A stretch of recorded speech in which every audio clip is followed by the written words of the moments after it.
Hey there, everybody. Sorry for a little delay on this video. I am sick, which you can probably hear.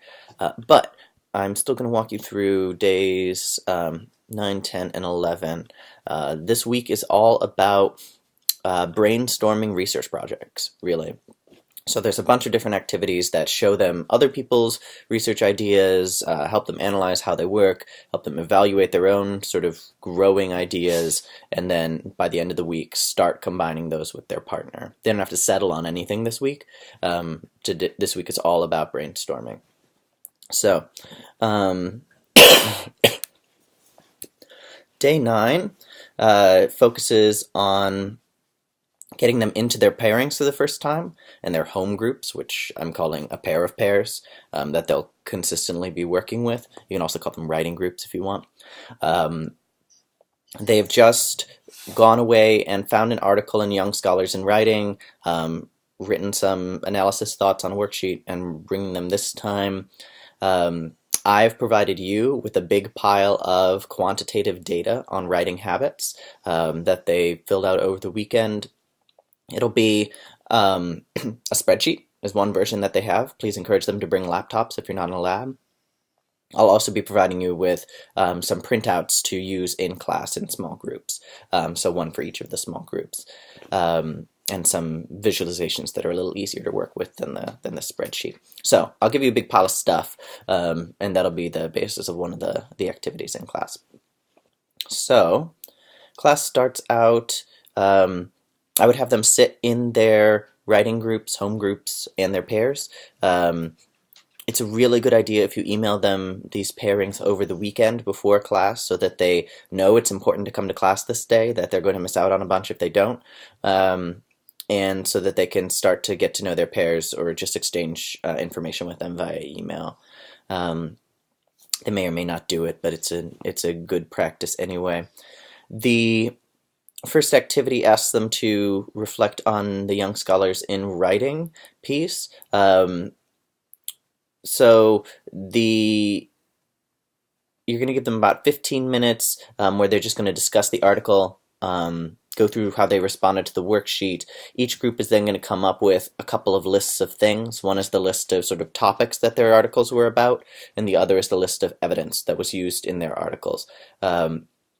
You want to share these back with the class when they have the time, or when your time is up. And then the big question is, why is this evidence good for this topic? You're trying to cement the relationship between objects of study and research questions here. So we're looking at how it's used in others. See how much you can get out of that conversation, usually a little bit since they've got concrete evidence to work from in the form of their worksheet. And be sure you collect that when they're done as one of their pieces of homework. That worksheet is up there and available for you now. Of course, there to edit as well. Next up is the sandbox activity with the quantitative research and the writing habits questionnaire. Now, this is a free-form activity. This can go a whole bunch of different ways depending on how you want to prompt it and how you want to shape it as it goes. But in general, what you're doing is you're providing them with a big pile of quantitative data, and you're asking them to find some interesting lead that they could go on for a further research project. So this is just the basis. This isn't an experiment. This wasn't set up for a particular purpose. A questionnaire is really just to gather information. What you make of the trends in there is what matters. So they're trying to find a trend, an interesting question, an interesting hunch that they could follow into a further research project. That's the objective here. Shush. Shush. So I have this set up to give them about 15 minutes to explore the data and 15 minutes for sharing back with the whole class. You can adjust that as you need to, of course. My big suggestion here is you might want to model through one example for them, look in advance and find one that looks interesting to you. But the question is, find one criterion, one item in the survey that looks interesting, that they might want to ask questions about, like what's your major, for instance, is an easy one. And then they might correlate that to the question, do you feel you're good at taking notes?